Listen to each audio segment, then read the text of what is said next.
Across the globe, justice systems are being reimagined through trauma-informed care, desistance theory, and neuroscience. At the forefront of this movement stands a voice for change, a trainer of professionals, and a storyteller committed to evidence-based reform. This is The Criminologist, the podcast exploring the people, the practices, and the possibilities shaping a more humane justice system. And now, please welcome the host of The Criminologist, Joseph Arvidson. Hello, and welcome to episode 247 of The Criminologist Podcast. Happy to have you all with us today. My guest for this episode is someone whose professional journey has intersected with mine in some pretty remarkable ways over the years. I first met Carolina Báez Hernández in Barcelona, Spain, at the International Training School on Core Correctional Skills. At the time, Carolina was there as a student, and I was one of the instructors. She later returned to Barcelona for another round of learning, and somewhere along the way, what began as an instructor-student relationship started evolving into a professional friendship and collaboration. Fast forward to Uruguay, where last year I was serving as a Fulbright Specialist, working with prison professionals to strengthen their understanding and application of the Risk-Need-Responsivity framework. Carolina traveled from Chile to join me and brought an invaluable Latin American perspective to that work. And most recently, our paths converged again, this time in Bali, Indonesia, at the World Congress on Probation and Parole, where Carolina and I presented together on one of the biggest challenges facing correctional reform around the world: implementation. Because having good research isn't enough. Having an evidence-based model isn't enough. We have to figure out how to make these ideas work within different cultures, different political environments, different organizations, and with the actual human beings who have to put them into practice. As Carolina and I discussed in Bali, implementation isn't simply a technical problem. It's a systems problem. Carolina brings a fascinating perspective to that conversation. She is a psychologist whose work spans forensic psychology, public policy, violence prevention, institutional strengthening, and correctional rehabilitation. So today, we're going to talk about evidence-based corrections, risk-need-responsivity, culture, implementation, what Latin America can teach the rest of us, and ultimately, what it really takes to turn correctional research into correctional practice. So please, enjoy my conversation with Carolina Báez Hernández, and I'll see you all on the other side. Well, Carolina, thank you for joining us here on the Criminologist Podcast. I know we've been trying to get you on the show for quite some time, and I'm so pleased that you're finally here. So, lots to talk about. Why don't we begin, as I typically do, by asking you, tell us a little bit about your background, Carolina, professionally, what milestones you achieved on the pathway of success that you're on, and just give the listeners and the viewers a little bit of a background on yourself and your trajectory that you've been on to this point. Hello, everyone. First of all, thank you, Joe, for this invitation. I'm really happy to be here now. I remember the first time I saw you, so it's really happy to be now here in this interview for me. So I start in Chile. I'm from Chile. I was part of the first generation in Chile to receive the specialization in forensic and legal psychology. I studied at the University of La Frontera, where we had professors who've been trained internationally. In a way, we were pioneers in the field in Chile. That happened at a very interesting moment in Chile because Chile was going through major reforms in criminal justice and public policies. One of those reforms was the creation of a new juvenile justice system, together with specialized substance abuse treatment programs for adolescents involved in the justice system. That was how I entered in the public sector. Before that, I had worked for about a year in teaching and research also. So I already have a strong academy orientation. I was always interested in the question, what actually works? What does the evidence tell us about effective interventions? Very early in my career, I started to make research in my master, and I had the opportunity to receive training from Canadian experts in the Risk-Need-Responsivity model and in the use of risk assessment tools. This was even before RNR was formally implemented across the Chilean correctional systems. So from the beginning, my career developed along two tracks, working inside the public system at the same time trying to bring research and practice into the system.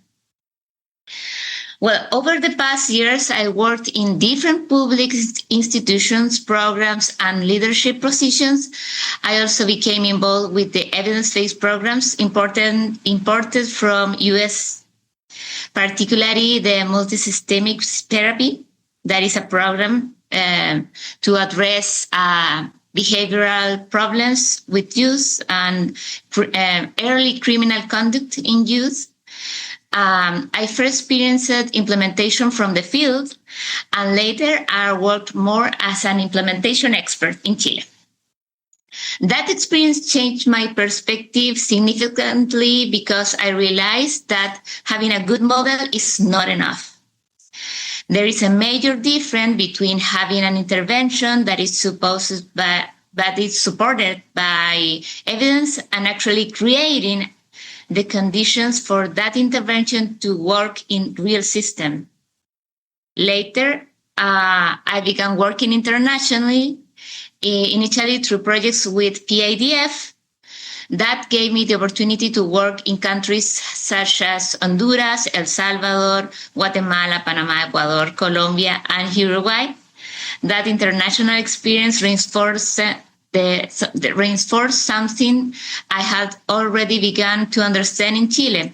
Contexts can be extremely different, but evidence-based practices can travel across cultures. What cannot simply be copied is implementation process. You need to understand the local system, prepare the organization, build capacity, adapt where adaptation is necessary, and implement progressively. So if I had to identify one thread connecting my career, I would say it has been the continuous question, how do we take what research tells us works and make it actually work in the real public system, in the real context, with real people, in real institutions? You said so many amazing things there that I want to unpack during the course of this interview, particularly when you got into what you've come to discover as far as taking in evidence-based practice, but then considering context and then getting hit hard in the face with the implementation realities that we've all sometimes experienced. That, and again, the common thread that I always hear amongst evidence-based practice champions about the effect that the Canadians had on their lives. So they would be proud. That was an example for me as well when I met some Canadians that really turned my life around. But speaking of meeting people and being in situations that change your trajectory or offer a turning point, to coin a phrase from the Desistance literature, You referenced, you and I met in Barcelona several years ago when you were actually a student at Professor Iwan Dernescu's International Training School on Core Correctional Skills, and I was an instructor. I'll let you tell the story because I thought you were an amazing student, and we connected and hit it off and stayed in touch. And then I remember you telling me several months later, hey, I'm thinking about going back for a second round in Barcelona. Do you think I might benefit from that? But let's back up a little bit. Talk about when we first met in Barcelona at the International Training School on Core Correctional Skills. What was that experience like for you, at least the first time through, Carolina? Well, I'm going to speak about my perspective of this experience. When we met in Barcelona, I already spent many years working with evidence-based practices and training professionals who work in correctional intervention in Chile and other countries. And that time I spent a lot of time translating research and books into practice but also into practical trainings for professionals. Much of that learning was also self-directed. I was constantly looking internationally for approaches that had strong evidence behind them and asking myself how we could apply them in Latin America. I was a lot of interest in of what can we do different in Latin America that other countries are making in a good way. So I went to Barcelona, and in a way I was looking for confirmation.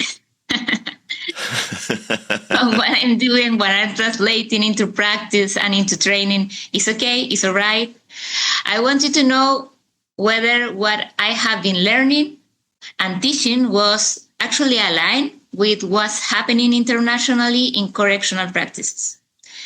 Meeting you and participating in the International Training School of Core Correctional Skills was very important for me because I realized that despite the geographical and cultural distance, we were talking about many of the same things.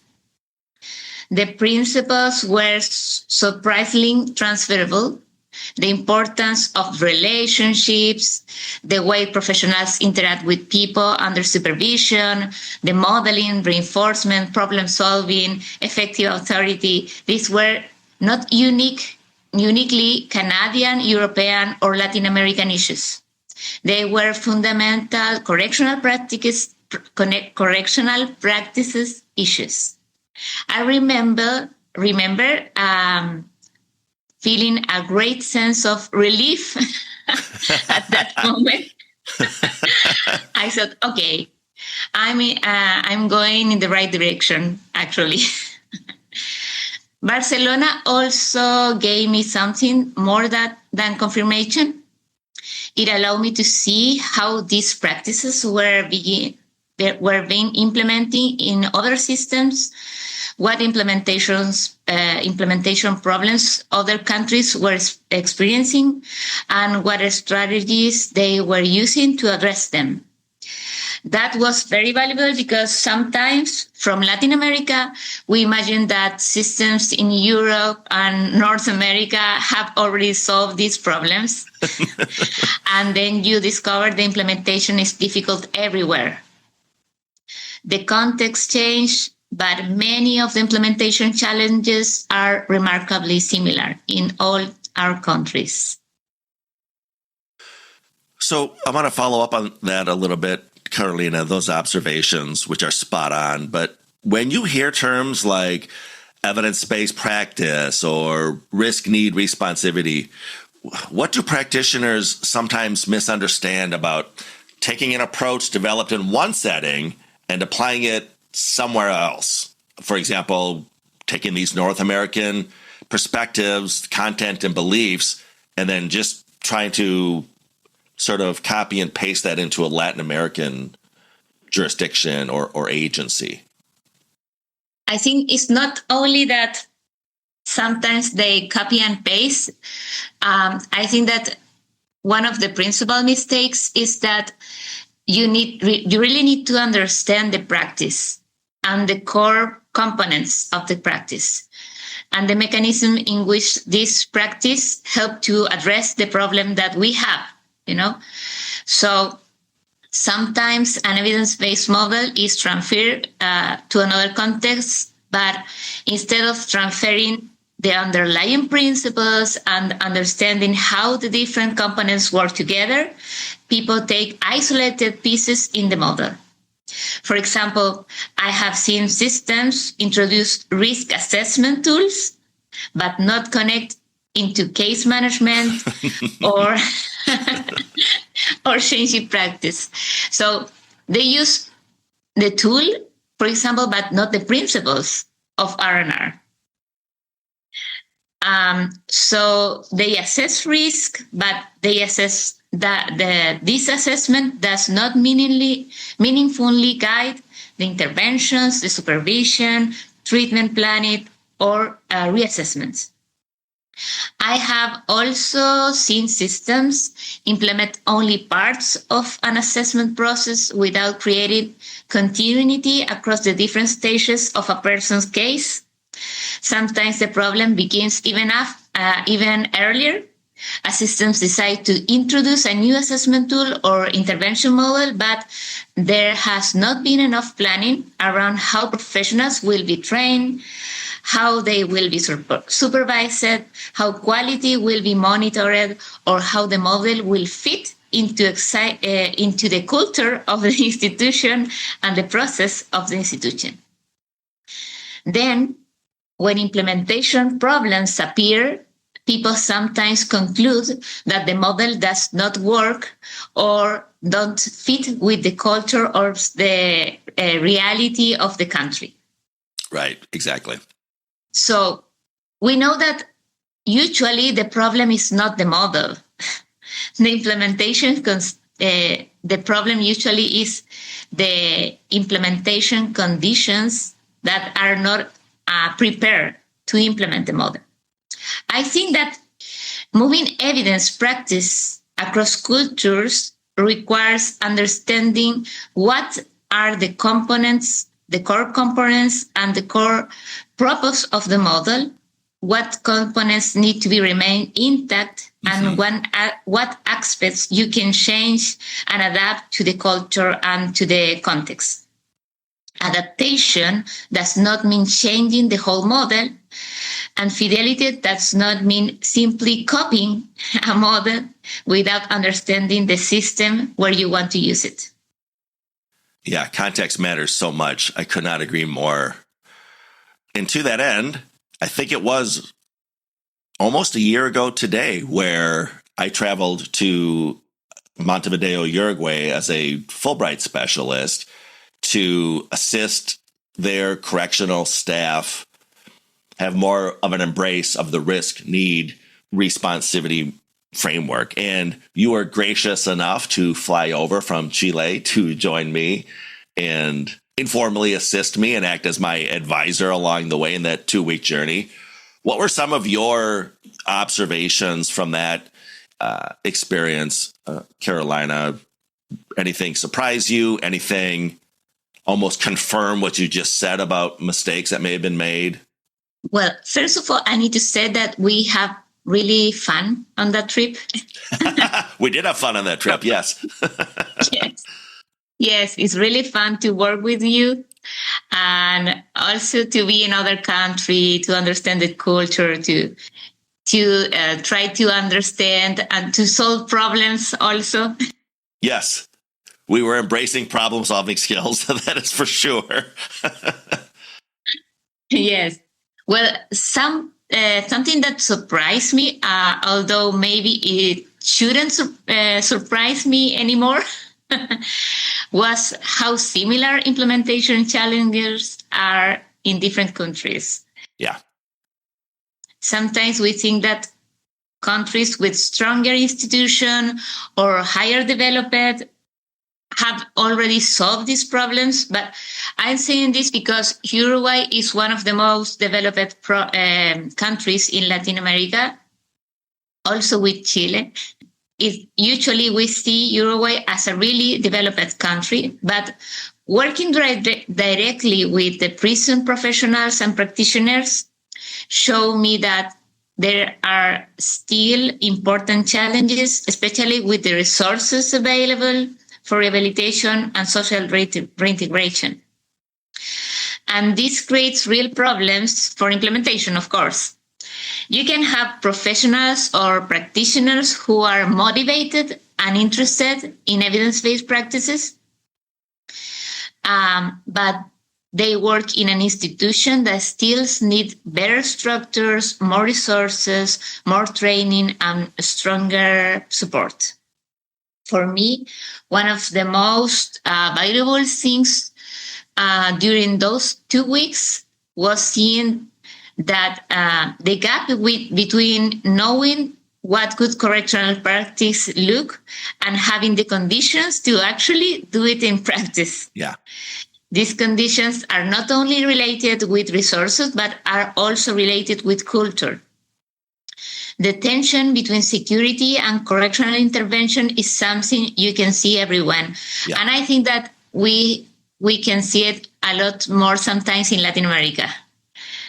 We have this tension between security and reintegration and desistance. It's really, you can also see it because we have some neighbors in Latin America that now are implementing really tough approaches, punitive approaches to offenses and criminal behavior. So I think this is very similar to what happened in Uruguay. Is very similar to what happened in Chile and what's happening in Central America. Even when there are very different places, the specific problem may look different from country to country, but then the underlying questions are very similar. Do people have enough time to intervene? Have they been properly trained? Do the leaders understand the model? Are institutional process aligned with this intervention? Is the organization prepared to sustain this change? Is the training the best first step to start an implementation process? I usually ask that to myself. Is the training the best first step to implementation? I don't know. So Uruguay reinforced something that has been become increasingly important in my work. Implementation problems should not automatically be interpreted as practitioner failure. Very often they tell us something about the system around the practitioner, not the competence of the practitioner. Yeah. That is why implementation science has become so important to me. It helps us move beyond asking, does this intervention work? And start asking, what does this system need in order to make it work here and to sustain it over time? Yeah, 100%. I had some of those same observations in Uruguay that you had, as far as I could almost draw from either the students or management or mid-level management or upper management. You know, I recognized almost the same, I don't want to say caricature, but like that same person in another setting, whether it's in the United States or Europe. You know, it's like, oh, I was getting the Uruguay version of that student saying we don't have enough time. Or conversely, I was getting the Uruguay version of the champion saying, yes, we've been waiting forever for this. And then again, working your way up the food chain, again, I could almost trade out the same responses, the same feedback, but I was seeing this universally around the globe, really, which sounds like your experience as well, that's reflective more of the system than of the individuals themselves. We had a chance to connect recently, a few months back at least, at the World Congress on Probation and Parole, which happened to be in Bali, Indonesia this last time around. And again, you and I were blessed to have been chosen to give a presentation over there around implementation and kind of some of the same themes we've been talking about here. And one of the messages we were trying to get out was that implementation is rarely simply a technical problem. It's a larger symptom problem. So what does that mean from your experience, and what would you tell folks who are seeing this just as, well, we just need to bring in some trainers and implement this? First of all, it was a real pleasure to present with you in Bali, Joe. It was fun.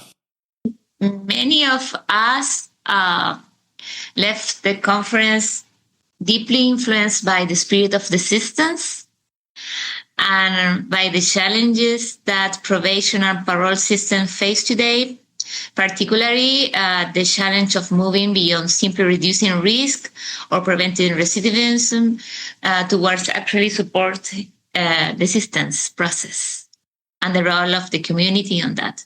Yeah.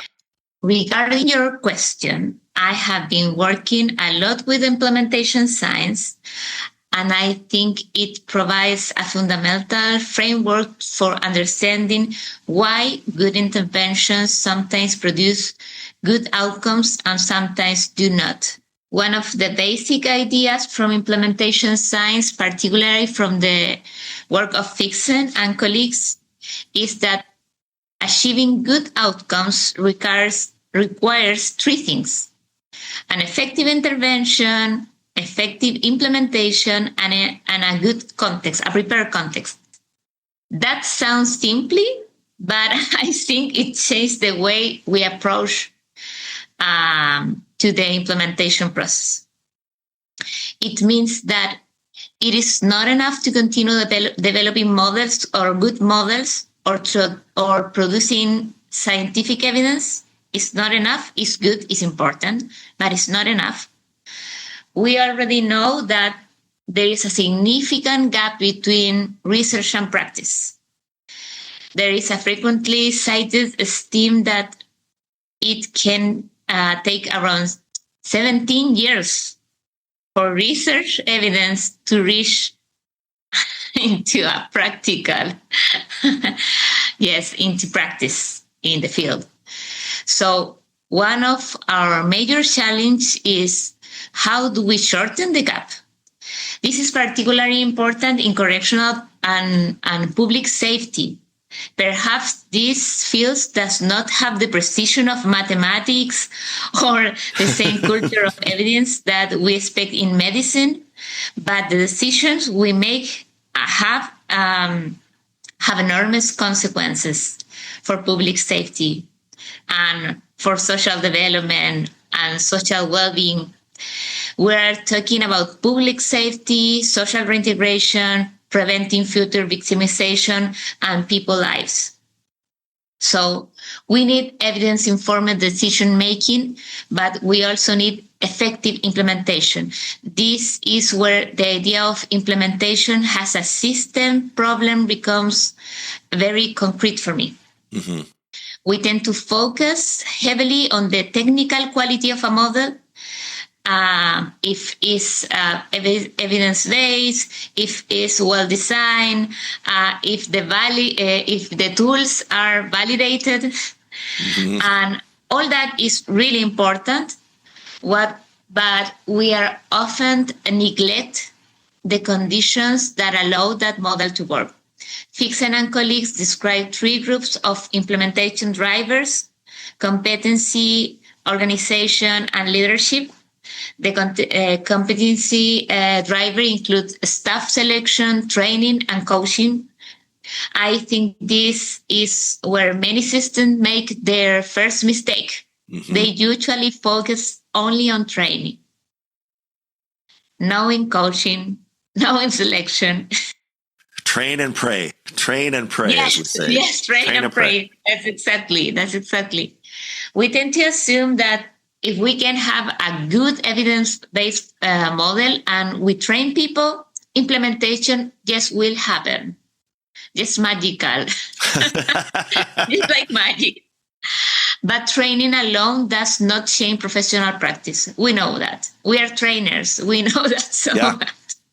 Yes. People do not usually change their behavior after one training. It's actually not natural to change your behavior just after one training, or even after 2 trainings, and sometimes not even after 3. They need opportunities to practice, feedback, coaching, technical support, and reinforcement. In a way, implementation is also a behavior change process for the professionals, practitioners, and organizations.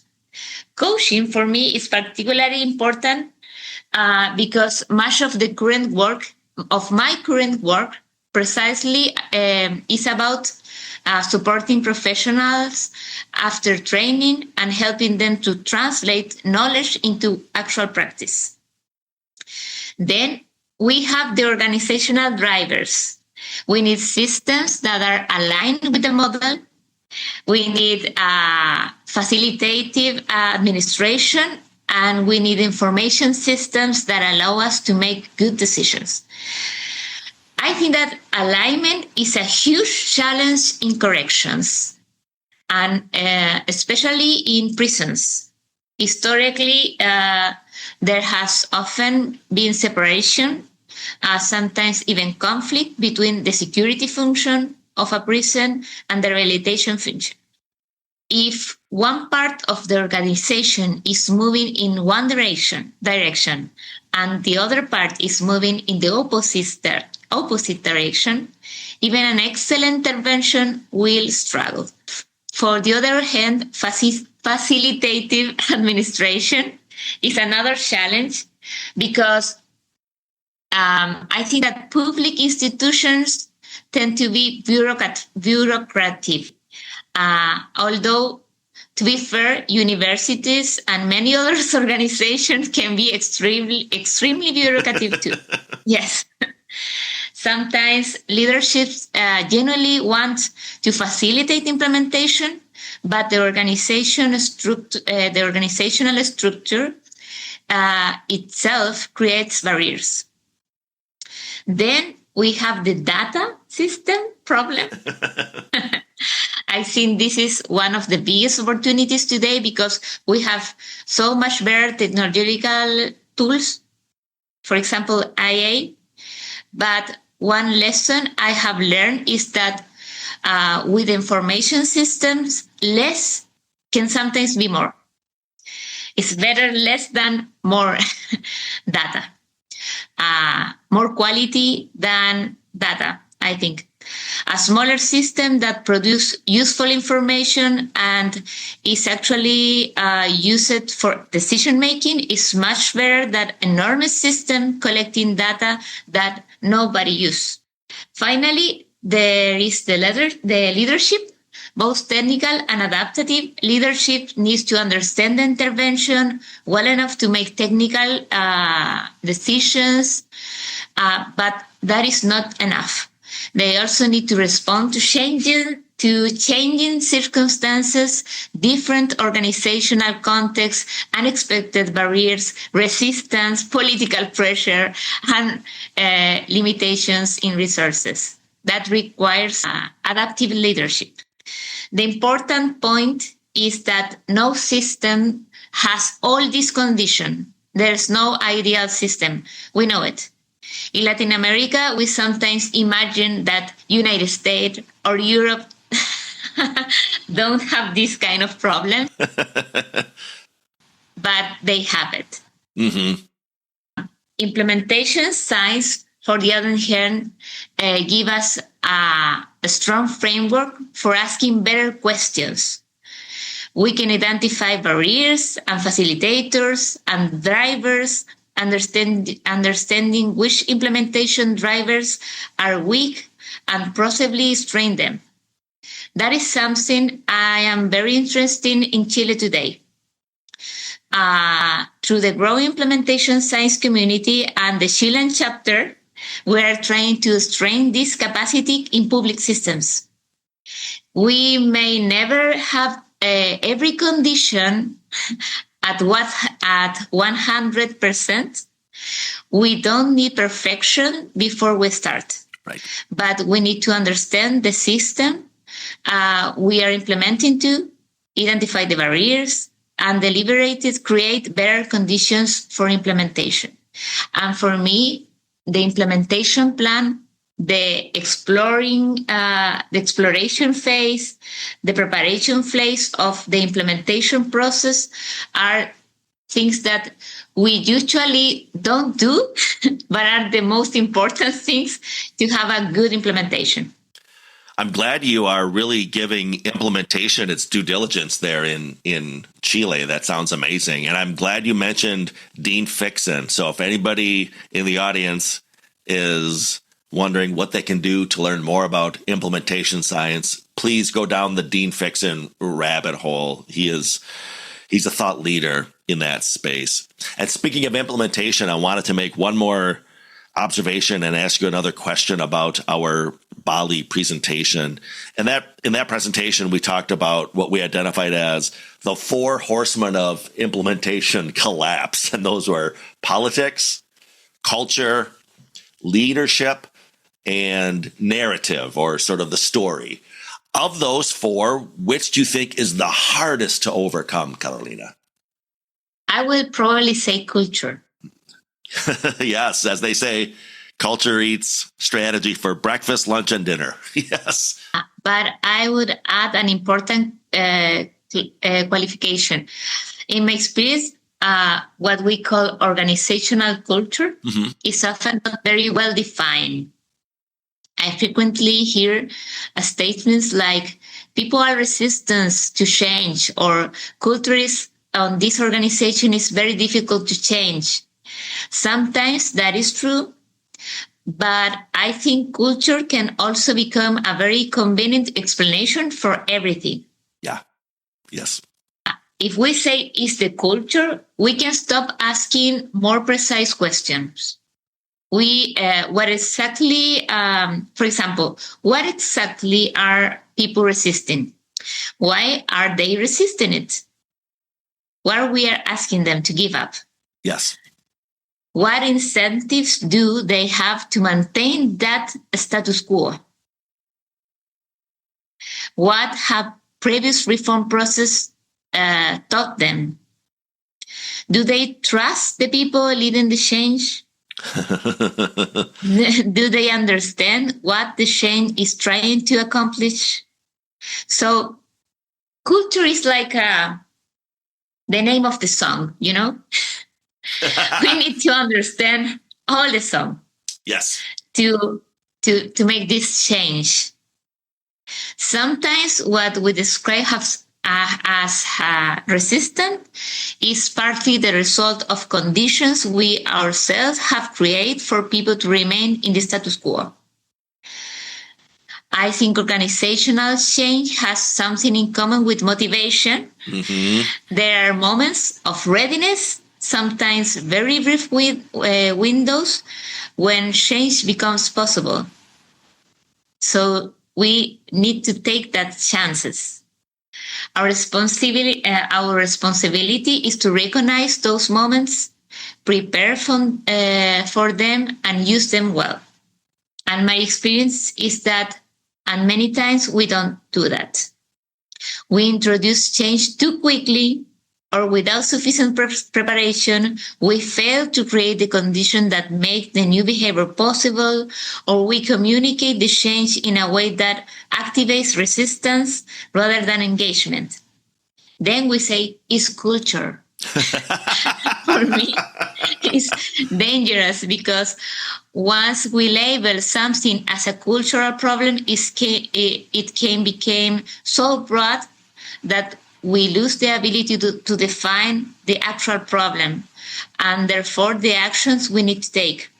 So yes, I think culture is probably the most difficult of the 4 things you said, but I also think we need to be very careful about what we are actually calling culture. Sometimes the most useful question is not how do we change this culture? That is a really, really big question, but rather what exactly is preventing this behavior from changing, and what conditions would make change more possible. That's brilliant. Yeah. I love the root cause analysis approach that you're taking to that all-important culture issue, which, like you said, the good news is we've come to realize culture and the role it plays in implementation science, but we don't do what you just did, which is really unpack what's really underneath that culture. I'm learning so much from this interview myself, so that is amazing. I wanted to comment on something you said earlier because I was struck by the irony. You were talking about how sometimes there's an expectation that one training alone is going to change the behavior of the probation officers or the prison staff. And it just sort of hit me, the irony that we ourselves in corrections are essentially in the behavior change business. Yes. But we struggle when we ask leadership, okay, now we want you to focus on behavior change amongst their staff members, and they're lost. They don't get it at all. And like I said, the irony was not lost on me that we're in the behavior change business, but we have an inability to sort of practice what we preach or, use our own medicine. Yes, I think that about that, modeling is so important. Mm-hmm. We need to use the same practices in training that we expect that they implement with the interventions that they are doing. So, yes, to plan, making a good plan of a training, always thinking about how I will be modeling, for me, is really important. I've lost track of how many times I've said whether I'm training Risk-Need-Responsivity or our TIDES model, but I keep reminding individuals, this is a parallel process. This is a parallel process. The same approaches and philosophies that you're expecting your officers to apply to those they supervise, management can use that same approach with their staff members. Again, it's a parallel process, but again, that gets lost on folks so often. Yeah. I work a lot with parental skills, mm-hmm. training parental skills. And in every program of parenting training or positive parenting training, they usually teach us to train in the way we want them to apply the parenting practices. So it's the same here. Yeah, it's the same. It's the same. Carolina, one of our closing statements when we presented in Bali was that this notion of smart justice requires relational architecture, not just technical fidelity. So talk about the value of relational architecture, what that looks like inside a prison, inside a probation agency, inside a justice system. For me, the relational dimension is fundamental because relationships are what make the whole greater, and that the sum of its parts. You can have excellent technical components, good assessment tools, good protocols, trained professionals, and good intervention model, but those components still have not interact. Relationships are what allow that interaction to happen. Relationships can facilitate change, but they can also generate resistance. That is so important for me because I usually, as a psychologist, I usually see so clear when we are creating resistance. This connects directly with what I said about organizational culture. Sometimes what we interpret as a cultural problem is actually related to how we are managing the process of change and how we are relating to the people who are expected to implement it. As implementers, leaders, or decision makers, we can reduce resistance, but we can also create it. I think there is something very systemic here because the practitioners can also create resistance with the people that they are supervising, I think there is something very systemic in what I'm saying, because many of the relational principles that we know are effective when we are working with people in correctional settings also apply when we work with the professionals and organizations. Just as you have said before, we talk about empathy, strengths, positive reinforcement, collaboration, agency, trust, and building toward a future when we work with the clients. Why would we expect organizational change to work with different principles? Inside a prison or probation agency, relational architecture means that security staff, treatment professionals, case managers, and leaders are not operating as isolated parts of a system. It means creating relationships where information can move, where different professional roles understand each other, where people can discuss problems without immediately becoming defensive, and where leadership creates enough trust for people to try new practice and learn from the mistakes. At the system level, it also means relationships between agencies, between leadership and frontline staff, and between correctional services and communities.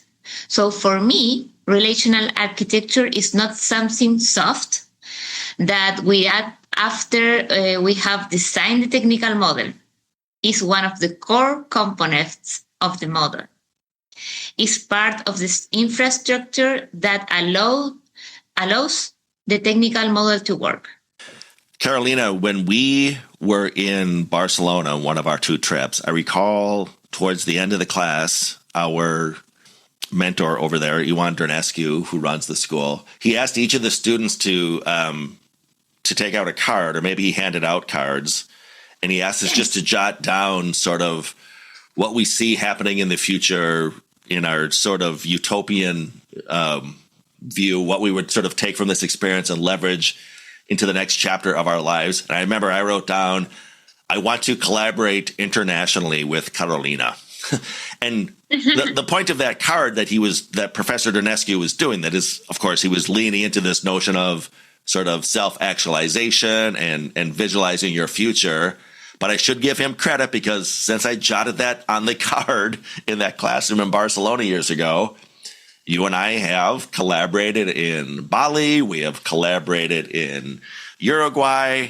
So we have trained together. Let me ask you, look into your crystal ball. What do you see in the future as far as collaborative efforts? And then also maybe a 2-part question. What do you hope the next generation of correctional reform looks like? And maybe even what could Latin America teach the rest of the world about justice, rehabilitation, resilience, and, of course, implementation? I think that the 2 words you just said are the most important for me: resilience and implementation. Mm-hmm. Because those are the most important challenges we have. Yeah. Because I want on my career, something that moves me a lot is to translate international evidence and practices into Latin American practice and implementation. And I think that the evidence-based practices that are developed outside the Latin American region can fit into our culture, mm-hmm. can help us, can make good results. But the key is implementation, is how we prepare and monitor implementation, and also how we can adapt to different cultures, the components that we can adapt. So I think that my work and the work in Latin America is a really good field to produce the learnings to help other countries to use good adaptation and the implementation frameworks to make the evidence-based practices into good results. And for the other hand, in the about what I just said about the resilience, I think one of the things Latin America can teach the world is that change is possible. Even under the very difficult conditions, Latin America is such more diverse than people think. We have countries with very high levels of poverty and violence, and others with stronger institutions and higher standards of living. Chile, for example, has made significant progress in implementing RNR across its correctional system. I think that we are the only country in Latin America that have RNR implemented in all the correctional system of the country. That's impressive. And we pay for the RNR tools. Yeah, that's impressive. Yes. We use structured risk and need assessment. We systematically collect information. And every year, hundreds of professionals working in prisons, community corrections, parole, and post-release services receive training every year. But I also worked in different environments. I lived in and worked in Honduras, in Central America, where I encountered communities affected by extreme violence, gangs, and very complex forms of victimization. That experience changed me. I think that like six or 7 years ago, I conducted a study based on life stories of adolescents involved in gangs, young men and women with very serious offending histories and extremely complex experience of victimization. During that research, I interviewed a young woman who was incarcerated and had been involved in contract killing. She told me one of the most painful stories I have ever heard. I remember leaving that interview thinking that she was probably one of the most difficult cases I had encountered in my entire career. She was profoundly depressed with an extremely complex history of trauma and violence. I never forget her. About 5 years later, I returned to Honduras to work on violence prevention projects with civil society organizations. Many of these organizations were community or faith-based organizations that were trained to professionalize their interventions. So I trained them. We work with them on motivational interview, mentoring skills, and other evidence-informed intervention practices. One of these organizations told us they wanted to present us a successful story so that we could analyze what had worked. I walked into the room, and the success story was the same young woman I had interviewed 5 years earlier. Wow, you're kidding me. No. How amazing. That was an extraordinary moment for me because the person I had once thought represent one of the most difficult cases I had ever encountered was now standing in front of me as an example of successful change. She taught me more about resilience, trauma, identity transformation, and the system that many books could. Right.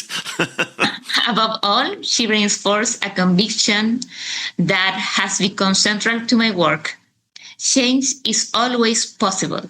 Desistance is always possible. Of course, it does not depend only on the individual will. People need opportunities, relationships, resources, support, and communities that allow a different identity to become possible. But the most important thing is that change is possible. Even in the most painful stories or contexts, change is always a possibility. I think there is a broader lesson here about Latin America. If we can take the principles of implementation science and use them to implement evidence-based informed practices in context with serious resources limitation, institutional barriers, violence, and instability, that then we have something important to contribute internationally. Because working in Latin America constantly forces us to think creatively. We cannot wait to perfect conditions. We have to identify what is essential, use the resource we actually have, understanding barriers very precisely, and develop alternative ways to overcome the barriers. That requires resilience, but it also requires divergent thinking. And I think that is an opportunity to really prove that these implementation frameworks, these based evidence practices can be really helpful for people and for organizations. So I think that Latin America has accumulated an enormous amount of knowledge about implementing under adversity. We have lessons learned, good practices, failures, adaptation, and innovation that deserve much greater international attention. Perhaps that is what I would like the next generation of correctional reform to look like. Less about exporting model from one part to another of the world, and more about genuine international learning. Evidence can travel in every direction. I think Latin America has a great deal to contribute to that conversation. I love that story. What an amazing story, Carolina, about that woman you met from Honduras. Yes, and what an impact she made on your life. You know, it reminds me, I was just talking about how oftentimes what we do, there's a parallel process, but it reminds me how so often I'll tell the story when I'm talking about desistance theory, and I'll tell officers that, you know, sometimes it just takes one person, one correctional officer, one probation officer to have an impact on somebody's life, and that will reflect what we call a turning point in their life. They meet that one corrections officer that believes in them, or they find that one probation officer or that one teacher that believes in them. But as you were speaking, Carolina, I thought, okay, this is just sort of the opposite of it works for us too. You met that one client or that one woman in a prison in Honduras that affected your trajectory. So it works both ways. Yes. I think that something that we have heard the last years, and it started to become really important and meaningful for me, that stories are so important, you know, because we can look for rates of desistance or recidivance, but it's not the same as hearing the real story of someone that changed their life in a way we never think they could. It's so different just from look a rate. Yeah, I've come to learn that I've gone from relying on, like you said, bar graphs and pie charts with rates of recidivism. I still use that information, but I will blend it with, for example, the story of the singer Jelly Roll here in the United States. And I can say, that's an example of desistance. Or I can point to the actor Danny Trejo and say, okay, that's an example of desistance. And when I tell their stories, but I can pair it with the statistics, then I think it has a much better impact than just telling them rates of recidivism will go down by 5% or 10% or 20%. Yeah. Yes. And also, I think that something important is that it doesn't need to be, for example, to become an actor or a PhD or I don't know, someone who are traveling around the world. This girl change is so meaningful too. Excellent point. It doesn't have to be a high-profile case. If it's high-profile, it helps in the respect that it's recognizable. But to your point, and that's arguably the bigger message, there are thousands and thousands of people like that woman you met in that prison in Honduras who desisted from crime and go on living their lives quietly without any sort of public recognition. Carolina Báez Hernández, I cannot thank you for joining us all the way from Chile this morning. Great to connect with you. I am confident our paths will continue to cross. Thank you so much for joining us today on the Criminologist Podcast. Thank you, Joe, for the invitation. We'll see you next time. See you next time. And there you have it, folks. I think my conversation with Carolina today reminds us of something that is easy to lose sight of when we talk about evidence-based practice. The evidence is only the beginning. We can have great research. We can have validated models. We can understand risk, need, responsivity. But ultimately, somebody has to take those ideas and make them work. In a real prison, a real probation agency, a real community, and within a particular culture and system. As Carolina and I have learned through our work together, that journey from evidence to implementation to impact is rarely a straight line. Politics matters. Culture matters. Leadership matters. Narrative matters. And perhaps most importantly, relationships matter. That is why one of my favorite ideas from our presentation together in Bali was that smart justice requires relational architecture, not just technical fidelity. On a personal level, this conversation is also pretty special for me. Carolina and I first crossed paths years ago in Barcelona when I was an instructor and she was a student at the International Training School on Core Correctional Skills.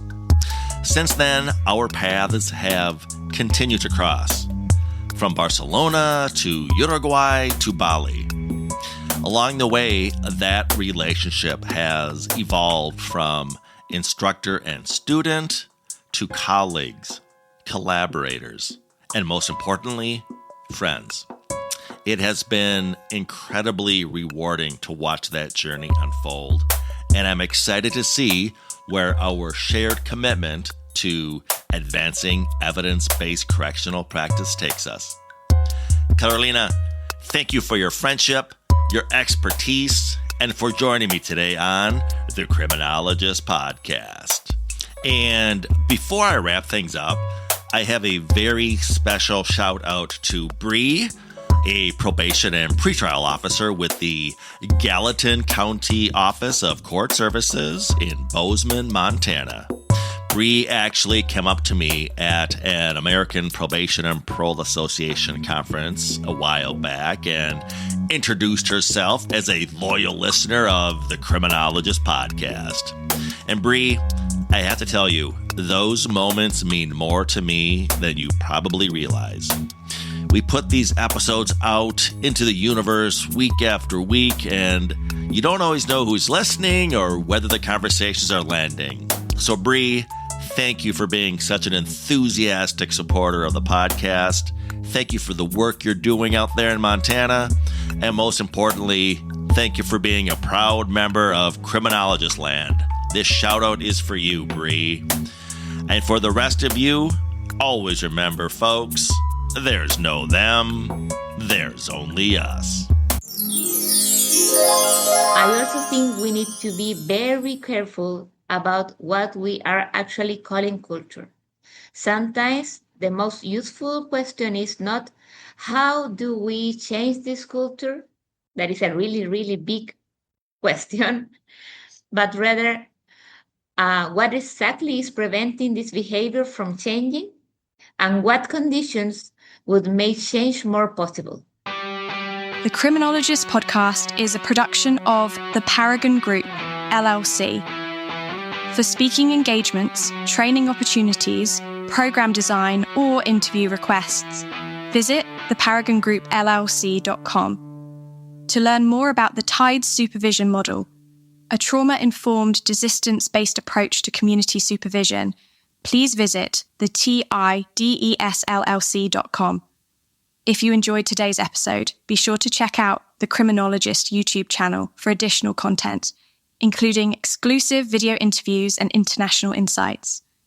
Both the Criminologist Podcast and the Criminologist channel are brought to you by the Criminologist Media Group. Don't forget to give the show a 5-star review. And as always, thank you for listening.